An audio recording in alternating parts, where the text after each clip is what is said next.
Tell us about meeting Pac when you were like 9, right? Jack the Rapper Conference, I would imagine. Yeah, I probably was like 12, 11. Mm-hmm. You know, we was down. They were when Death Row versus Uncle Luke at the Hyatt downtown. Woo. So it was a fight chairs between being Pac thrown. It was chairs being thrown. and Uncle Luke. I think seen a couple of dogs get and thrown. you was 12, but you seeing all this. It was going bro. crazy. Yeah, so we was downtown. I think the Hyatt. I think it was Jack the Rapper. I was kind of young, but I do remember, you know, we had to get rushed up out of there because I think Snoop ran into Luke and them down there, right? I think it was Death Row ran into Luke and them down there. It was real crazy. But right before that popped off, this lady named Mary Jo Moore introduced me to Pac. And she had called, that was like a friend of hers. She had called Pac, like, yo, Pac, come here. And she pulled him over. Me and my group, I told you I was in a group called Chronic. We end up, you know, we ended up meeting him. She was like, I want to introduce you to somebody. That's crazy. And she introduced us, and he was like, let me hear something. And then the other two, they was like scared to rap. Not really scared, but just I guess they kind of froze up. But you know me, I'm like, you know what I'm saying? And at that moment, he like, yeah, that's remind me of me when I was younger. And I think that's like kind of gassed me up. You know what I'm saying? I think that kind of put the gas on the, you know, so that's how I met Pac. And then ever since then, we used to just run into each other places. You know, I used to open up for Biggie. I used to open up for so many people, Too Short. You know, I was a kid performing for like, it's greatness. I was a kid opening up for these people. So I ran into Pac at different events and shit like that. So, you know. Do you think that's where like the Tupac comparison started? I know that's where it started. I was gassed up. I'm still gassed up. Who ain't put on Pac right now? You can't tell me I'm not Pac. I'm baby Pac. That's what it is. Like, but I learned I always wanted to be better than Pac.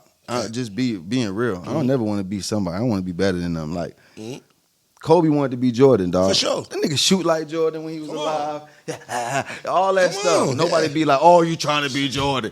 Like few people said that, but long as he was winning, it didn't matter. So I looked at it like it's okay to try to be the best. Definitely. You know what I'm saying?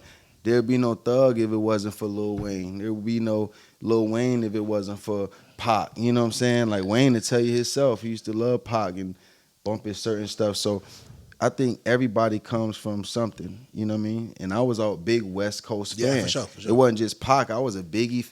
I mean, I was a Dre fan, a Ice Cube, Snoop. I mean, it was Pac, you know KWA. what I mean? But Pac was the first one I met that was really embraced. Like, yo, you remind me of me when I was young. So it kind of, after that, I'm listening to Pac every day. That's a hell of a cosign. And I'm feeling like I noticed they don't. Like, that's big bro. So just for the record, it does not trigger you when people used to say that you sounded like Pac. Hell no. That's like word. Like I feel like, because I know when I do my I do it like I do it. Like I don't be in there I don't go listen to the Tupac then go in the room. I ain't never tatted myself, put bandanas on my head, had a bald head, did all that shit. Nah, I don't try to be Pac. Like I know this, you know what I'm saying? This big bro. Exactly. You know what I'm saying? You got a big bro? We all do. You ever wore your big bro clothes? Yeah. You ever try to fuck your big bro hoes? I tried. Okay. You always want to be like your big bro. That was big bro. So that is. I'm trying to imitate the greatest. You know what I'm saying? Yes, at then it was Pac, Biggie. I was too skinny to be Biggie. You know what I'm saying? I was a wild little dog. I was trying every wild little wanted to be Pac. I was on some police too. You know what I'm saying? So like I wanted to be Pac, but I had the opportunity to, you know, one thing about me, my dad would tell you, like, I can emulate anything. I'm an actor.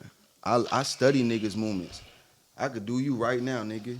You'll think I'm 500 pounds, nigga. 200 bigger than you.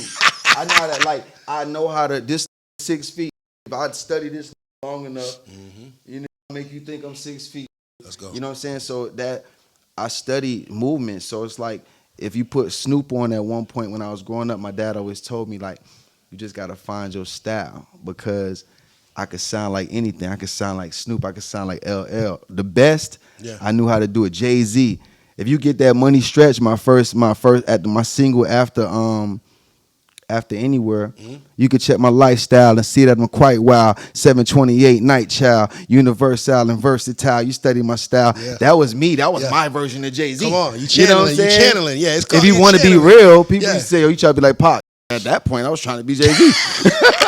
But you wouldn't know because I studied everybody. Like, I knew how to, that's why I could ride any beat. Honestly, I could ride any beat. Like, I kind of just picture who I like would come off on.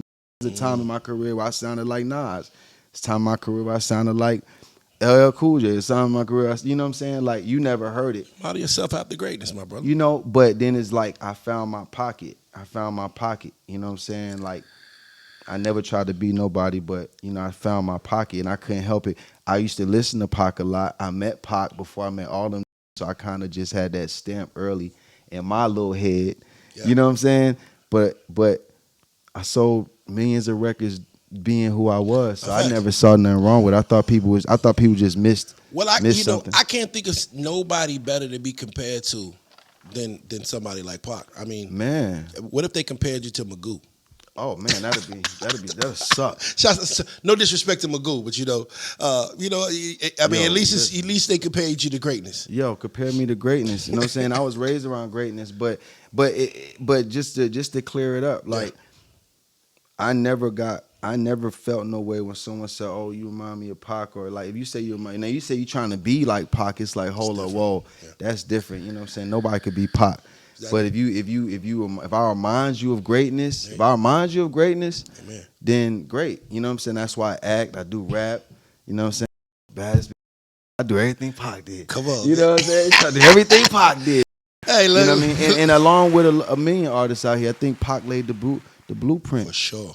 Pac laid the blueprint of how you can still be yourself and kick this fly shit. You know what I'm saying? Pac was an actor too, sir. Yeah, he was an actor too. Like, you know what I mean? A great actor too. Sir. I think, and he did all that, and all that stuff he did was in 4 years, 92 to 96. Don't realize how much work Pac put in that little bit of time. And all I was trying to do is match the work ethic. No fact. That's all I was trying to do. Match the work ethic, be able to take my shirt off for the hoes. Yeah. You know what I'm saying? Like, that was the blueprint.